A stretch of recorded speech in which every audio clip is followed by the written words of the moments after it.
Hi, thank you for taking a moment to tune in and watch this video. So these are my top tips when you're running your own sound bath.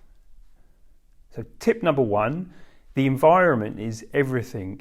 I think almost regardless of what instruments you have and how well you play them, having the right environment is key for your clients to get the best experience. So part of that responsibility will lie with you in terms of the space that you're providing. Is it well heated? Have you covered up any drafts?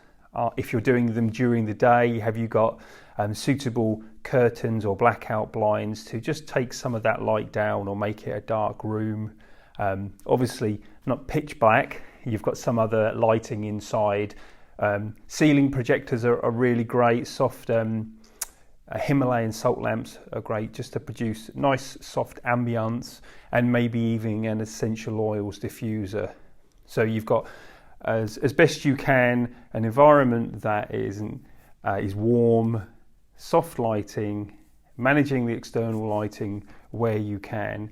And so the other part of that, so you're managing the environment, so putting some of that onus back onto your clients in terms of what they want to bring along to make sure that they're comfortable at the sound bath. You might mention in your advert, this is what I'm going to provide for you, and that might not be anything, or it might be that you are willing to provide a yoga mat to lie on and a blanket to lie on. But now, especially with social distancing and some of the challenges around managing COVID, moving forward, you might choose to ask your clients to, and I'd usually use a phrase, to bring anything you feel you need to make sure that you're comfortable within the session.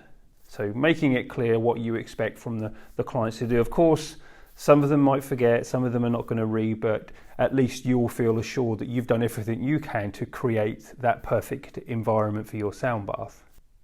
So my second tip is about making sure that you feel comfortable, physically comfortable during your sound baths.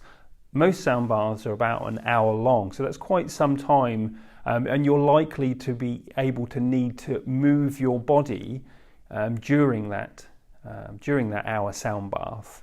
So taking some time beforehand to prep, you've got your instruments set up around you, working out what props that you need. I'll always have a bolster to hand, a blanket to maybe kneel on, yoga blocks depending on what position I need to be in. Also as well, another thing to consider, which is quite helpful, part of your sound bath might include moving around the room with an instrument. So that's a good opportunity for you to stretch yourself out.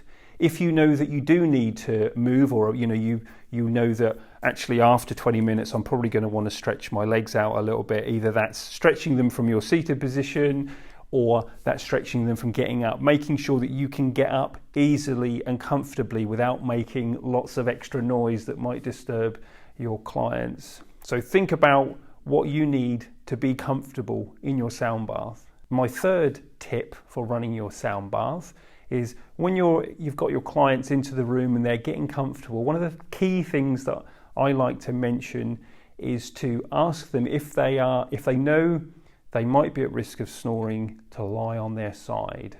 And that always creates a bit of a chuckle, which is quite a nice way of softly reminding them that they need to take some action if they know that they're a bit of a snorer. Or I might say, if your friend is with you and you notice that your friend is snoring, please do give them a nudge. And if and when we don't have social distancing rules, I'll always suggest, or I'll always mention that myself or my partner running the sound bath might well come over and just give you a gentle nudge.